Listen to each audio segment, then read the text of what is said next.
John, you have a running club. Tell me about your running club, why you got started and why you thought it was important. So pretty much I've been doing a running group for around 6 years. I've always been heavily involved with running from a young age with athletics and the running. Around where in Swords where I'm based, there wasn't really like a group going on. So I Yeah. said, you know what, I'm gonna dive in, bring it to the community. When I was competing at the start, I loved it. I had a good energy around it. But then the last few years I actually gave up the running. Did you? Completely stopped. From How in, long are you back to uni? this is my third year now back to it. Yeah, I stopped it for around 2 years. I Mm. wanted to get big in the gym, insecurities and all that, because like you're skinny when you're a runner, like a distance runner. Mm. So I wanted to get bigger, and I stopped it. Got heavily involved in the gym, got bigger, and I was saying, you know what, still not happy, still not satisfied. Yeah. So I noticed when I wasn't competing that I wasn't putting as much energy into the group and all that. Mhm. I done a marathon for the crack. I said, all right, I'm going to train for a marathon. I done a good time. I done around 2:47 when I was heavy. So I was like, you know what? I have a talent for this. So I got back into the sport. And then I started, obviously, when you're getting back in, you're competing. You feel good in yourself. So then I really started pumping the numbers with the group. And it's blown up now. So it's going good. That's amazing. How Yeah. many people do you have in your running club? Around 35 and growing. And then I do a bit of online training with it. But I'd rather personally speaking than one to one because you're there, you're seeing someone getting better with their technique, they're getting faster times, and it's a good energy, you know. Yeah. At the start, they're quiet, they're like hesitant to do the session, Yeah. they're kind of sussing each other out, but then the endorphins, the dopamine kick afterwards, they're Yeah. buzzing. So it's good. I was just going to say, how quickly do you see that transformation when someone starts in the running club to when they're kind of coming in and they're a little bit quiet and then they're coming in with like their full confidence? It's all about consistency. Yeah. So if you're kind of dipping in, like let's say you're coming 1 week and you're dropping out and you're coming back in third week and all that, it's not going to work. But if you're coming for like, let's say, week after week, you'll notice different 4 weeks. Definitely notice a difference. And it could be with the difference of their technique, their energy levels, all that type of stuff, yeah. What is your favourite pair of runners to run in? So day to day, like doing my regular miles, my long run, like the Invincible 3 by Nike. And then if I'm going for like, let's say, a speed session or doing any races, it has to be the Vaporflies, the carbon plates, they're class. Does it matter what you run in? Yeah, definitely, 100%. I think if you're new to running, just get a good pair of shoes that have the support, have the cushion, all that type of stuff. You don't want to cheap out, you know. But if you're serious about going for PBs and times, let's say if you're doing a 5K race, 10K, half, whatever, definitely the carbon plates make a huge difference. So they'd be like your Alpha Flies, Vaporflies. The difference in them is huge. Yeah. They're expensive, but they're worth it. What's the most you've ever spent on a pair of trainers? For running or for social, whatever you call it. For running, hope my nana doesn't hear this. For running around 330 and then acting the sham nights out, looking around €700-800. Yeah. Whoa. Yeah, I don't do it anymore. That's, thank God. That was the ego. 300 is still pretty steep. But it's an investment. It's an investment. For the running, I don't mind spending. That's very true. I mean, I spent €700 on a chair for my salon like a week ago and I thought nothing of it. Business expense. Yeah, very much so. What's a goal you're working towards right now that you can tell me about? The big one. It's a huge one. I'm going to say it. I want to go for the next Olympics in LA 28. I've always wanted to be an Olympian, and I've always had in the back of my mind, you know, I wanted to do it. I stopped the running, fell out of love for years. I'm getting back into it. And to be honest with you, right, I'm not training twice a day, 6 days a week, just say I'm doing it for fun. Yeah. I want to see how far I can go. And even me saying that I'm going for the Olympics, that's the highest standard I can go. So yeah, I'm going for the Olympics. I love that. And I kind of got that vibe from your content. I've been following you for a few months now. You are obviously so dedicated, so consistent.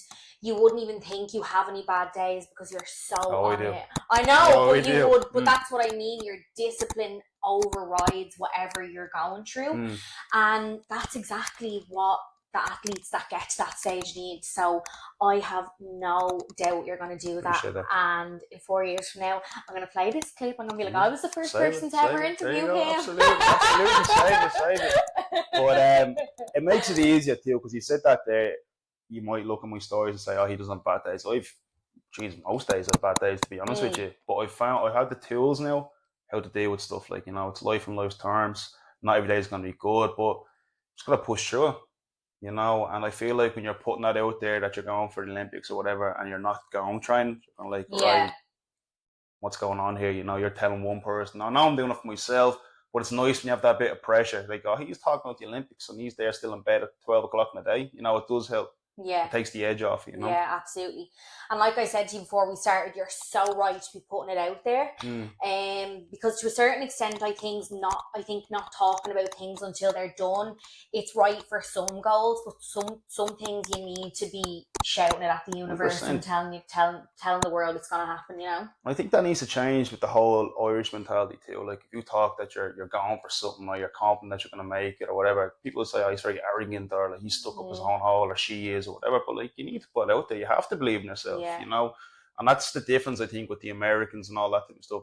Like, you hear it like from a young age, they're in it to win it and all that type of stuff. But the Irish mentality is kind of like, don't get ahead of yourself, but you got to put that stuff out there, and back it up, obviously, Yeah, I was only talking about that with someone the other day. I was saying, like, no, a lot of people, I think, the Irish mentality, no one wants to be the first to do anything. They want to see other 100 people do it and successfully do it before they take the chance and go do it themselves. So to put that out there, is a big deal. So you should be very proud of yourself. I appreciate it. And life is too short, I always get this fear. You hear people talking about it, like, hopefully I get there. It could be my 60s, 70s, just saying, what if, that could have been my biggest Yeah, what fear if, like, how far could I have went if I tried, And that haunts me. I don't want to get to that stage where I'm saying, I could have done this, or what if, Because as well, when you get to your 60s, your 70s, the people who were laughing at you 50 years ago, you're not going to remember them. No one cares. No one cares. We think we're so important most days. No one cares. They got to do things that make yourself happy and whoever's in your corner, What's one thing you would change about the world if you could? That everyone should try therapy at one stage of their life, especially men. I feel like women are definitely more intact with their emotions, and men aren't. Like, you see what the suicide rates are in men. Yeah.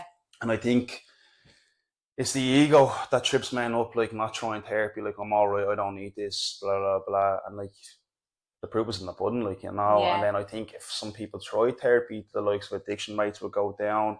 There'll be healthier relationships, wouldn't be as toxic, insecurities, all that type of stuff, Yeah.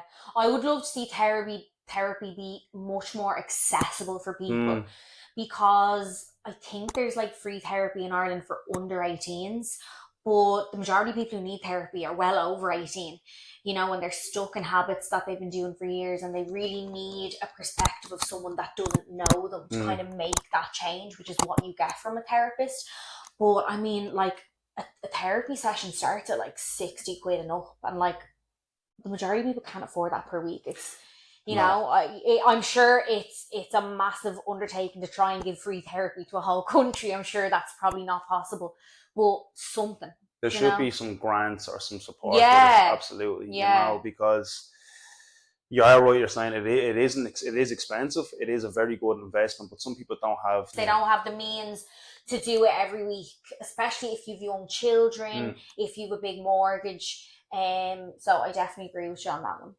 And then, and going back to that type of stuff, like, you see it, a lot of people don't know how to deal with their emotions. Yeah. And there's a lot of escapism. Like, if I go out on the weekend with the lads, I go drink and do drugs, spend the money, all that type of stuff. You're just running away. You're not getting to the source why you feel a certain way. Yeah. And then with social media too, like, don't get me wrong, social media can be good, but it can also be bad. There's so many people comparing themselves. They think they have to look a certain way, dress a certain way, that the relationship has to be like this. And it's all false. It's all false, a lot of it, And oh, it's a complete highlight reel. A complete highlight reel. And that's one thing I wanted to ask you as well, like, from being a business owner and how we all mark ourselves with our businesses is online.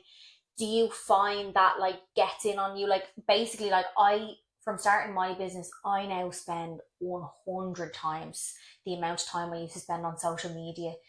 I used to spend no time, but now I spend so much of my time on social media. And you can say you don't scroll, but things are still coming up.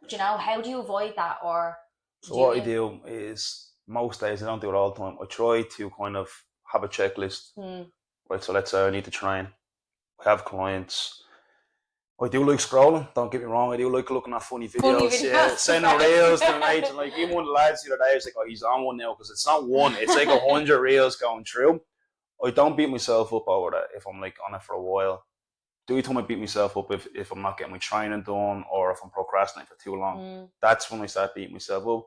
But like I find it's kind of easy for me. I just try to document my life, and that kind of sells myself. Like you might see some fitness influencers or whatever, like, oh, I don't do this. It's like this perfect thing. Like I don't eat any shit. I train 6 days a week. I sleep 8 hours. Like that's not normal. It's not. No, It's so not. realistic. So I try to document everything. So if I'm eating shit food or if I'm struggling with takeaways, I'll put that up. Yeah. I'll video myself running, trying if I'm struggling to go for a run, I'll talk about it. Just be as real as possible. Yeah. And try to enjoy it.